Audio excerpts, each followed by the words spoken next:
Morning students, सुप्रभात बच्चों। Class 12th chemistry के पीरियड में मैं एक बार फिर से तुम सबका वेलकम करती हूँ। और तुम लोगों को मालूम है कि हम लोग चैप्टर 4 शुरू कर चुके हैं।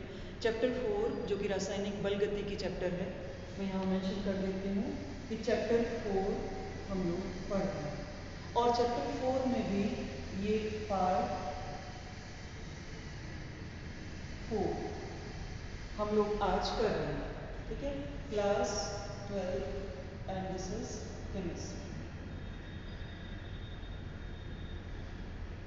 ठीक है।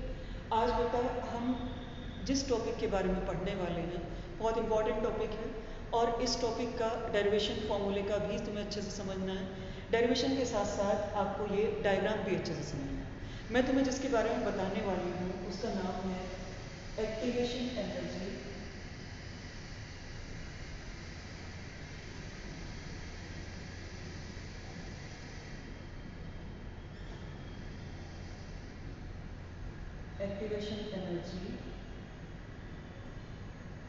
और इंग्लिश में इसको बोलते हैं, हिंदी में इसको बोलते हैं सक्रियण ऊर्जा। सक्रियण ऊर्जा, ठीक है। बात समझ में आई बेटा? एक्टिवेशन एनर्जी या सक्रियण ऊर्जा। देखो एक्टिवेशन एनर्जी क्या होती है। एक्टिवेशन एनर्जी को समझने से पहले हमें अभिक्रिया को समझना पड़ेगा। देखो अभिक्रिया में एक यहाँ नीचे लिख रही हूँ, ये अपना अभिकारक है R, ठीक है। इसने R में R को एक उत्पाद बनाना है, प्रोडक्ट, ठीक है। अब इस R में उत्पाद बनाने के लिए कुछ तो इसकी अपनी ऊर्जा है। पहली बात जो R है एक अभिकारक जो एक उत्पाद बना रहा है P, कुछ तो इसकी अभिकारक की अपनी ऊर्जा है, ये R है यहाँ पर लिखा हुआ, और ये उत्पाद है जो बने, ये उत्पाद, ये R अभिकारक और P प्रोडक्ट या उत्पाद, ठीक है। अब यहाँ तुम्हें दिखाई दे रहा है, देखो मैंने ये ऊर्जा बनाई है कि यहाँ से लेकर यहाँ तक ऊर्जा बढ़ रही है, एनर्जी इंक्रीज हो रही है, ठीक है। तो जो एनर्जी इंक्रीज हो रही है, इस एनर्जी में तुम देखोगे कि जहाँ पर अभिकारक है कुछ ऊर्जा है उसके अभिकारक के पास, और जहाँ पर उत्पाद है उस उत्पाद के पास भी कुछ ऊर्जा है। मतलब जीरो कंडीशन में ना तो अभिकारक है और ना ही उत्पाद, जीरो कंडीशन। अभिकारक के पास भी अपनी ऊर्जा है और उत्पाद के पास भी अपनी ऊर्जा है। एक और चीज समझो, देखो अभिकारक और उत्पाद की ऊर्जा में अंतर है, दोनों की ऊर्जा बराबर नहीं है। उत्पाद की ऊर्जा अभिकारक की ऊर्जा से कम है। कितनी ऊर्जा कम है? डेल्टा H, जिसको हम बोलते हैं औसत ऊर्जा। ये जो डेल्टा H है इसको यहाँ पर औसत ऊर्जा या एवरेज एनर्जी बोला जाता है। औसत ऊर्जा या एवरेज एनर्जी, ये बात समझ में आई बेटा? मैंने अभी तक तुम्हें क्या बताया कि हमारा जो अभिकारक है वो यहाँ पर है, इस ऊर्जा स्तर पर है, और हमारा जो उत्पाद बन रहा है वो इस ऊर्जा स्तर पर है। उत्पाद निम्न ऊर्जा स्तर पर है और अभिकारक ऊंचे ऊर्जा स्तर पर है। मतलब रिएक्टेंट और प्रोडक्ट, ये रिएक्टेंट है ये प्रोडक्ट है, दोनों की एनर्जी में डिफरेंस है, और ये एनर्जी डिफरेंस डेल्टा H के बराबर है। इस डेल्टा H को हम औसत ऊर्जा या एवरेज एनर्जी बोलते हैं, जो डेल्टा H का डिफरेंस आया रिएक्टेंट और प्रोडक्ट की एनर्जी में। ये बात समझ में आई बेटा? अच्छा अब देखो रिएक्टेंट और प्रोडक्ट बनने तक मैंने इस डायग्राम को थोड़ा सा ऊपर भी लेके जाना, ऊपर भी लेके गई हूँ डायग्राम को। ऊपर ले जाने का मतलब क्या है कि ये जो अभिकारक है, ये जो रिएक्टेंट है, रिएक्टेंट पहले ऊर्जा ग्रहण करेगा, ऊर्जा ग्रहण करके यहाँ तक आएगा, इतनी ऊर्जा ग्रहण करेगा। ये तो इसकी अपनी ऊर्जा थी, इतनी ऊर्जा तो इसके पास थी पहले, अभिक्रिया शुरू करने से पहले इतनी ऊर्जा इसके पास थी। अब ये इसने थोड़ी अधिक ऊर्जा ली और अधिक ऊर्जा लेकर ये इस स्तर पर आ गया, जिसको मैंने लिखा हुआ है ट्रांजिशन स्टेट या संक्रमण अवस्था। अब ये संक्रमण अवस्था क्या बता रही है? ये अवस्था मैंने यहाँ नहीं बनाई, तो संक्रमण अवस्था अब मैं यहाँ पे बना के तुम्हें बताती हूँ कि इसका मतलब क्या है। अभिकारक जब ऊर्जा ग्रहण करता है तो ग्रहण करके ये एक संक्रमण अवस्था में परिवर्तित होता है और उसके बाद फिर ये उत्पाद में परिवर्तित हो जाता है। ये हमारी संक्रमण अवस्था, संक्रमण अवस्था, या इसी को इंग्लिश में ट्रांजिशन स्टेट लिखा गया है। बात समझ में आई? देखो, अभिकारक उत्पाद में बदल रहा है, न तो पूरा अभिकारक बचा, न पूरा उत्पाद बचा, न तो पूरा अभिकारक बचा है, न ही पूरा उत्पाद बना है। बात समझ में आई? Reactant starts changing into the product and at this stage, जो मैंने इस लिखा हुआ है, it is not the reactant and it is not the product as well. पूरी तरह से रिएक्टेंट प्रोडक्ट में नहीं बदला है, ना तो प्रोडक्ट बना है, ना ही रिएक्टेंट खत्म हुआ, इसीलिए इस स्टेट को बोलते हैं हम transition state. It is a state of confusion. Reactant product में बदलना चाह रहा है, लेकिन प्रोडक्ट पूरी तरह बन नहीं पाएगा। ये बात समझ में आई? अब ये जो डिफरेंस एनर्जी का आ रहा है, यहाँ से लेके यहाँ तक जो एनर्जी का डिफरेंस आया, ट्रांजिशन स्टेट और रिएक्टेंट की एनर्जी का जो डिफरेंस आया, इस एनर्जी को हम लिखते हैं ईटी। ईटी, और ईटी का मतलब क्या है, मैं यहाँ ऊपर मेंशन कर देती हूँ। ईटी थ्रेशोल्ड एनर्जी,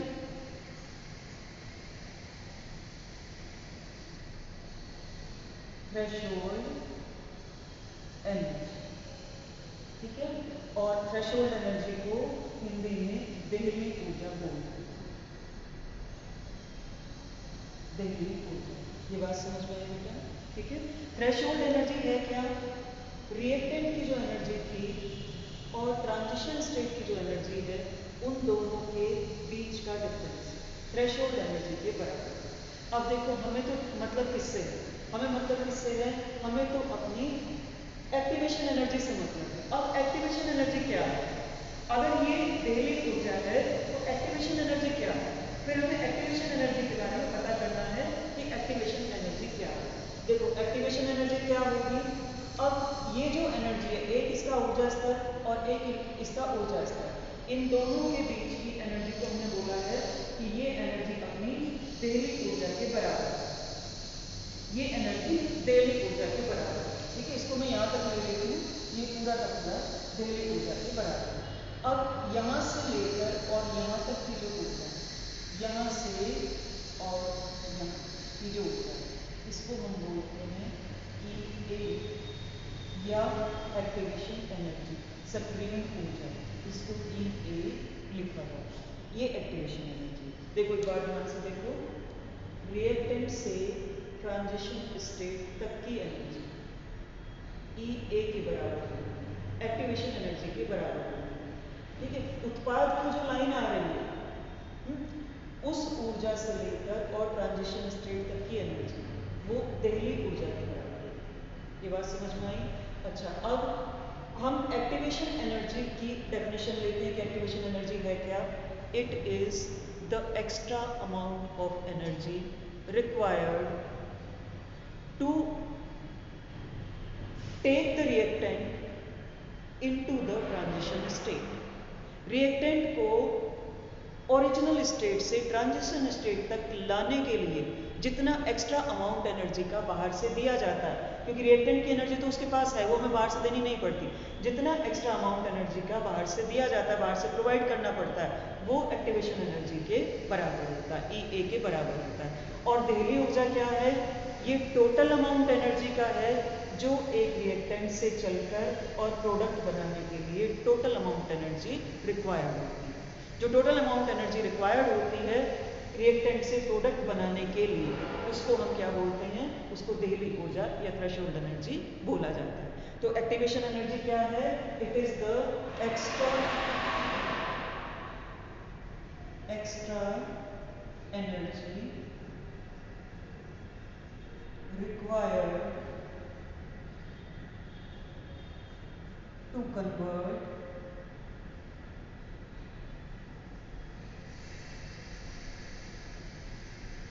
reactant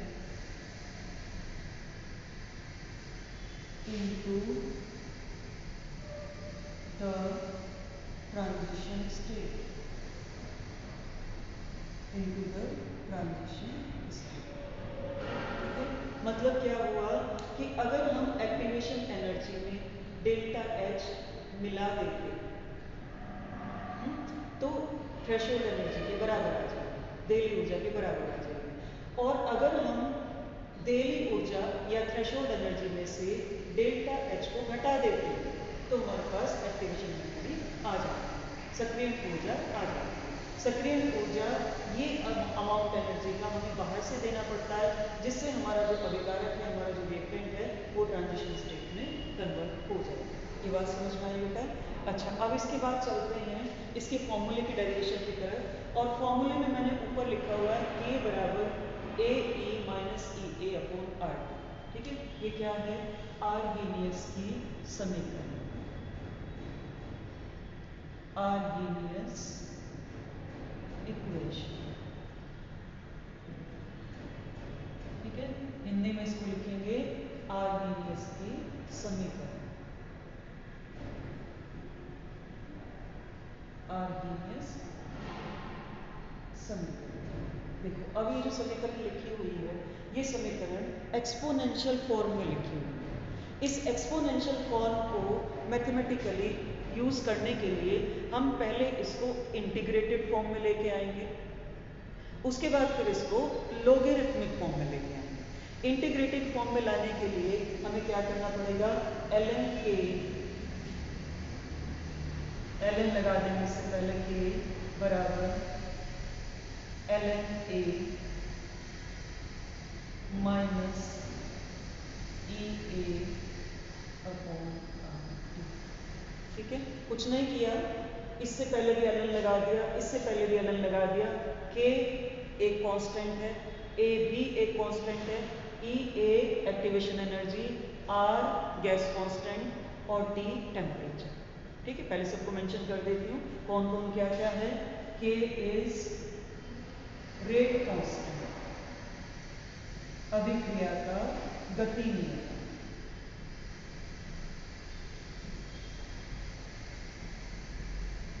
गति या वेग नियत।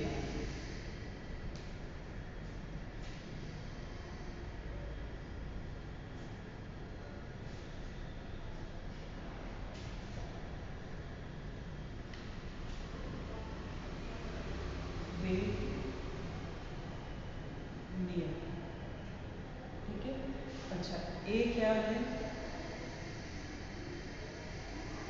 ये भी एक नियतांक है या कांस्टेंट है, और इसको बोलते हैं फ्रीक्वेंसी फैक्टर।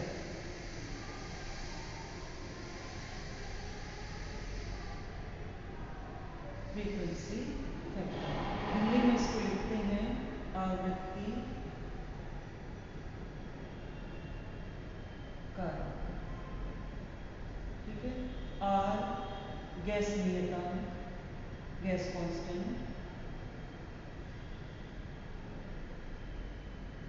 और टी तापमान या टेम्परेचर। ठीक है, ये बात समझ में आई बेटा? मैंने सबके बारे में मेंशन कर दिया है, जो जो भी आइडेंटिटी यहाँ पर आई है उन सब के बारे में मेंशन कर दिया है। अच्छा, अब एक और चीज़ आगे देखो, हम इंटीग्रेटेड इक्वेशन तक पहुँच गए। अब इंटीग्रेटेड इक्वेशन को हमें लॉग के रूप में लेकर आना है। जब भी ln हटाना होता है, हम उससे पहले उसके बदले 2.303 लॉग लगा देते हैं। तो 2.303 लॉग के 2.303 log A minus E A upon R T अपने पास आ जाए। ये बात समझ में आई बेटा? तो मैं यहाँ लिख देती हूँ 2.303 लॉग ए बराबर 2.303 log A minus E A upon R. ठीक है, और इसमें तो बिल्कुल भी परेशान होने की जरूरत नहीं है, क्योंकि ये पूरा का पूरा, जो मैथ्स के बच्चे नहीं हैं, तो मैथ्स वाले बच्चों को, ये जो मैथ्स के बच्चे नहीं हैं उनको ये देखना है कि ये भी मैथमेटिकल इक्वेशन है, ये इसी मैथमेटिकल इक्वेशन की दूसरी फॉर्म है, और ये इसी मैथमेटिकल इक्वेशन की तीसरी फॉर्म है। मतलब ये अभी तक अपना रसायन विज्ञान नहीं चल रहा है, अभी तक ये केवल मैथ्स के अनुसार चल रहा है। ये बात समझ में आई बेटा? एक मैथमेटिकल डेरिवेशन है अपनी इक्वेशन का। अच्छा, अब हम क्या करेंगे? हमें क्या करना है कि 2.303 को हम हटाना चाह रहे हैं, ये हट जाए। तो हम क्या करेंगे, 2.303 से बाएं हाथ की तरफ भी भाग दे देंगे, 2.303 से दाएं हाथ की तरफ भी भाग दे देंगे। तो भाग देने के बाद हमारे पास क्या आएगा, log k बराबर log a minus E A 2.303 r। ये बात समझ में आई? देखो यहाँ भी भाग दिया था, यहाँ भी भाग दिया था, भाग देंगे तो दोनों साइड में देना पड़ेगा। इसका दिया तो इसका तो कैंसिल हो गया, और इसका दिया तो इसका नीचे का नीचे लिखा हुआ। ये बात क्लियर हुई बेटा? अच्छा, अब हम क्या करते हैं, ये हमारे पास एक इक्वेशन आ गई है, इसकी सहायता से हम एक्टिवेशन एनर्जी निकाल सकते हैं। लेकिन अगर हमें ए को नहीं लेना है, क्योंकि ये भी एक नियतांक है, अगर हमें ए को नहीं लेना या फिर दो अलग अलग तापमान पर हमने सक्रिय ऊर्जा निकाली है, एक्टिवेशन एनर्जी निकाली है, तो दो अलग अलग समीकरण लिखनी पड़ेगी। वो दो अलग अलग समीकरण क्या होंगी, log k1, क्योंकि ये तापमान पर निर्भर करता है, तो अलग अलग तापमान बदलने पर k का मान भी बदल जाएगा। log k1 बराबर log a नियतांक रहेगा ई ए अपॉन 2.303 r e। ठीक है, ये हमारी पहली समीकरण आ गई, तापमान T1 का। ठीक है, फिर हम दूसरी समीकरण लेते हैं T2 तापमान, log K2 बराबर log A minus E A upon 2.303 r T2, और ये अपनी दूसरी समीकरण आ गई। ये बात समझ में आती है बेटा? अच्छा, अब क्या करेंगे हम, समीकरण नंबर 2 को समीकरण नंबर 1 से भाग देंगे। ठीक है, भाग देंगे, इक्वेशन 2 डिवाइड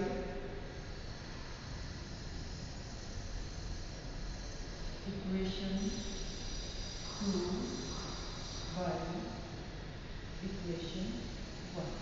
ठीक है, भाग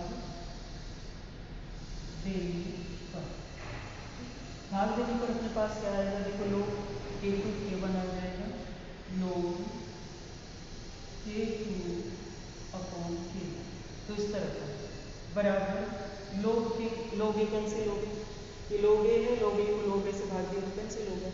हमारे पास क्या बचेगा, इक्वल्स टू माइनस ई ए भी कॉमन आ जाएगा, ई ए r से r कैंसिल हो जाएगा, 2.303 से 2.303 कैंसिल हो जाएगा, ई ए अपॉन 2.303 r, उसको कॉमन लेंगे। ठीक है, 1 अपॉन T2 माइनस 1 अपॉन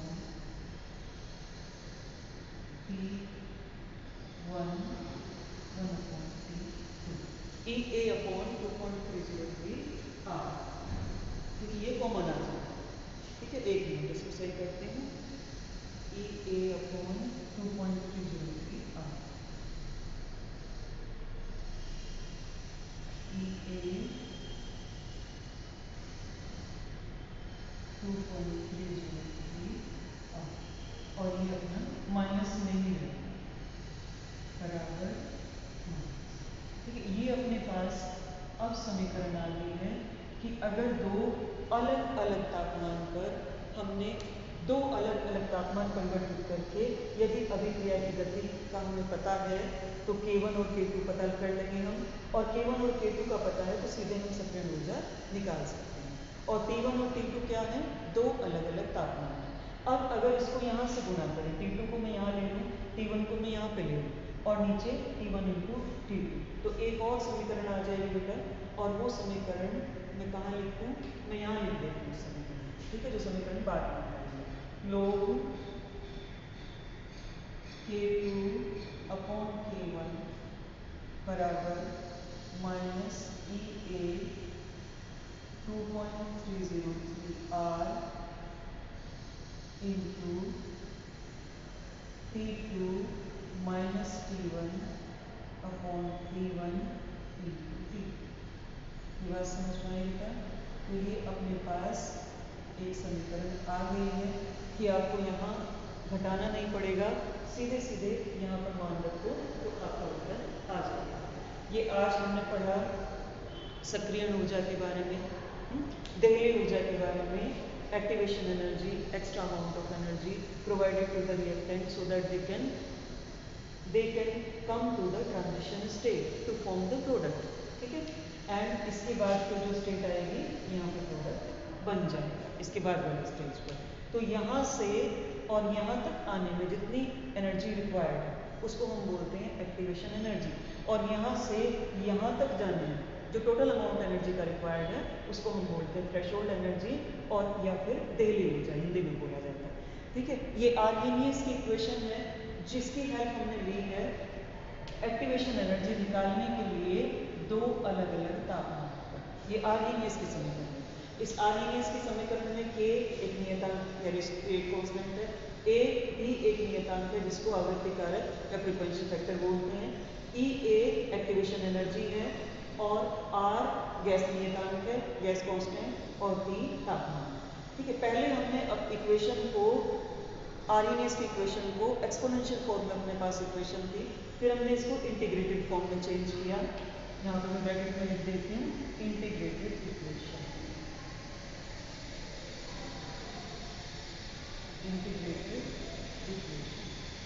ठीक है। उसके बाद फिर हमने इसको लोगरिथमिक फॉर्म में कन्वर्ट किया, तो मैं यहाँ लिख देती हूँ इसके ब्रैकेट में logarithmic equation,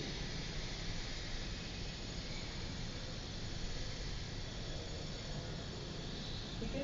after that we change the temperatures, and after changing the temperature we divide equation 2 by equation 1, और डिवाइड करने पर हमारे पास वैल्यू आ जाती है और हमारे पास आंसर आ जाता है। T1 T2 दोनों टेम्परेचर है, A फ्रीक्वेंसी फैक्टर है, और A minimum amount of energy. ये बात समझ में आई बेटा? तो ये अपनी इक्वेशन अब आ गई है और इसकी हेल्प से हम न्यूमेरिकल प्रॉब्लम सॉल्व कर सकते हैं, ठीक है।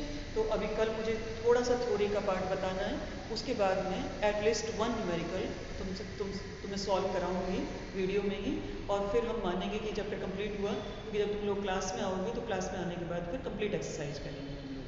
So thank you very much.